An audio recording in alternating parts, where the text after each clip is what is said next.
नागपुरात आज अभिनेता रितेश देशमुख यांनी त्यांच्या छत्रपती शिवाजी महाराज या ऐतिहासिक चित्रपटाच्या निमित्तानं पत्रकार परिषद घेतली। यावेळी त्यांनी सलमान खानसोबत काम करण्याचा योग कसा आला याचा खुलासा केला।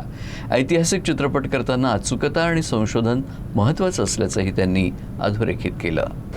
यापूर्वी मी माझ्या दोन्ही चित्रपटात ते होते, वेळमध्ये होते, लयभारीमध्ये पण होते आणि यावेळी जेव्हा मी शूटिंग सुरुवात केली त्यावेळेस ते म्हणाले की ह्या चित्रपटात मला काम करायचं आहे, कुठलाही रोल असेल मला करायचंच आहे, माझ्याशिवाय तुम्ही चित्रपट करू शकत नाही, एक भाऊ म्हणून त्यांनी मला सांगितलं।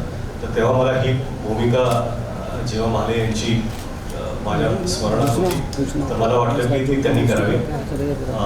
त्यांनी होकार दिला आणि आपण जे मराठीचं म्हणताय त्यांची आई मराठी आहेत तर त्यांना चांगली मराठी येते आणि तसं काही हे किस्सा घडला नाही किंवा मला काही सांगावं लागलं आणि ते मला भाऊ म्हणतात, मी त्यांना भाऊ म्हणतो, आम्ही मराठीत बोलतो बऱ्याच वेळा, तर ते छान झालं। तुम्हाला सांगू का, खरं म्हणजे ह्या चित्रपटात बरेच मोठे मोठे कलाकार आहेत, ठीक आहे, आणि ह्या सगळ्या कलाकारांनी खरंच प्रामाणिकपणे काम केलं, मैत्रीच्या नात्यात काम केलं।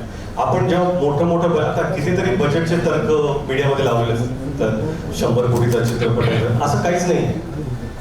खरं सांगतो मला, अभिषेक बच्चन यांनी मोफत काम केलं पिक्चर, सलमान खान यांनी मोफत काम केलं पिक्चर, विद्या बालन यांनी मोफत काम केलं पिक्चर, बमन यांनी मोफत काम केलं पिक्चर, जिनिला देशमुख यांनी मोफत काम केलं पिक्चर, रितेश देशमुख यांनी मोफत काम केलं पिक्चर।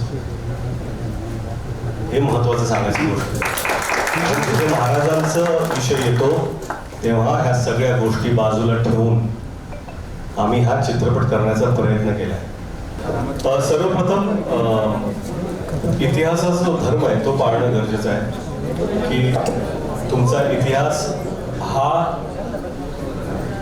चांगल्या रीती चांगल्या पद्धतीने दाखवावा आणि ज्या टाळ्याच्या गोष्टी असतात, समजा तुम्हाला अशी एखादी गोष्ट असेल ज्याच्यामध्ये वाद असेल, विवाद असेल, तर मला वाटतं की तिथे न जाता, कारण काय कसं आहे ही आपली पण जबाबदारी असते की आपण ज्या गोष्टी पडद्यावर दाखवणार आहोत, काय तुम्हाला इतिहास सांगायचा आहे लोकांनी पाहताना त्यांनी एंटरटेन पण व्हायचं आहे। एंटरटेन म्हणजे फक्त रोमॅन्स आणि कॉमेडी नाही, एक एंगेजिंग चित्रपट ज्याला आपण म्हणतो तो पण दाखवायचा असेल तर मला वाटतं इतिहासाचा धर्म हा पाळणे गरजेचं आहे आणि ज्या गोष्टी तुम्हाला वाटतात की वादात असतील त्या अवॉइड करणं सोयीचं असलं पाहिजे।